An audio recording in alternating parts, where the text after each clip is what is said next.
अगर इस दुनिया में योगदान देने वाले देशों की लिस्ट बने तो उसमें भारत में दुनिया को ज्ञान और संस्कृति दी, रूस ने संसार को परमाणु हथियार दिए, पाकिस्तान ने संस्कार को आतंकवाद दिया, चीन ने दुनिया को वायरस दिया, तो बांग्लादेश ने दुनिया को घुसपैठिए दिए। ये कहना कोई गलत नहीं होगा। शायद ही धरती को कोई ऐसा कोना बचा हो जहां बांग्लादेशियों ने घुसपैठ ना की हो। वो तो सौभाग्य है कि आसमान में सीढ़ी नहीं है, वरना अब तक पूरा और सौर मंडल बांग्लादेश के घुसपैठियों से प्रभावित हो चुका होता और दूसरी आकाश गंगा वाले भी मोहम्मद यूनुस से अपने घुसपैठिए वापस बुलाने के लिए रेडियो संदेश भेज रहे होते। खैर, आते हैं मुद्दे पर। 15 अक्टूबर को सीमा पार करके 3 घुसपैठिए भारत में तस्करी के नापाक मंसूबे लेकर घुसपैठ करते हैं। यह घुसपैठ त्रिपुरा के खोवई जिले के सीमावर्ती गांव में होती है। यहां ग्रामीणों के प्राण से भी प्रिय गौवंशों को खोल बॉर्डर पार कराने की कोशिश शुरू हो जाती है। तभी अचानक वो ग्रामीणों की नजर में आ जाते हैं। जब उन्हें रोका गया तो बचपन से ही जिहाद का रट्टा मार ये जो घुसपैठिए है, इन्होंने ग्रामीणों पर जानलेवा हमला बोल दिया था। तब आत्मरक्षा के अलावा भारतीयों के पास कोई और चारा नहीं बचा था। प्रत्युत्तर किए गए वार से जो तीनों घुसपैठिए जमीन सूंघ गए थे। मामले की जानकारी पुलिस को हुई तो डॉक्टर बुलाकर चेकअप कराया गया। पता चला कि ये तीनों घुसपैठियों को 72 उरे मिल चुकी है। कागजी कार्रवाई के बाद तीनों की लाशों को कब्रिस्तान में दफनाने के लिए उनके मुल्क उनको पार्सल कर दिया गया है। भारत से बांग्लादेश लाशों के पहुंचते ही वहां हंगामा शुरू हो गया। देखने वाली बात यह है कि पिटाई हुई भारत में घुसपैठियों की और करा उठे ढाका में बैठे मोहम्मद यूनुस।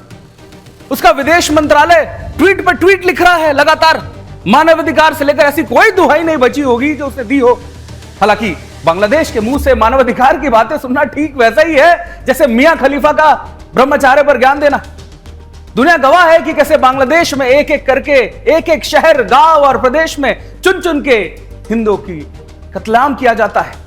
उनकी बहन बेटियों की चौराहे पर इज्जत लूटी जाती है। उनके धर्म स्थलों को अयोध्या, मथुरा और काशी की तरह जमींदोज किया गया था। फिर भी यूनुस कह रहा है कि वो सब छोड़ो और 3 तस्करों पे पहले बात करो भाई, तभी बात आगे बढ़ेगी। ये चेहरा है यूनुस का। दोस्तों, वो कहावत तो आपने सुनी ही होगी कि चोर चोर मौसेरा भाई। अपने ही पूर्व शासक को मारपीट करके सत्ता में घुसपैठ करने वाला ये शासक यूनुस घुसपैठियों को अपना खानदान क्यों ना माने। भारत का विदेश मंत्रालय साफ तौर पर इन्हें घुसपैठी और तस्कर घोषित कर चुका है।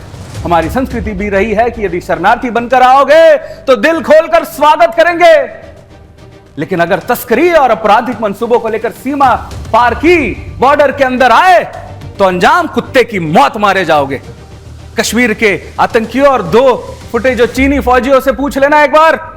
हर सरकार को ऐसे मामले में दबाव लेने की बिल्कुल भी जरूरत नहीं है। अब हर अवैध घुसपैठी तस्कर इसी अंजाम का पात्र होगा। इसी तरीके से उसे सजा दी जाएगी।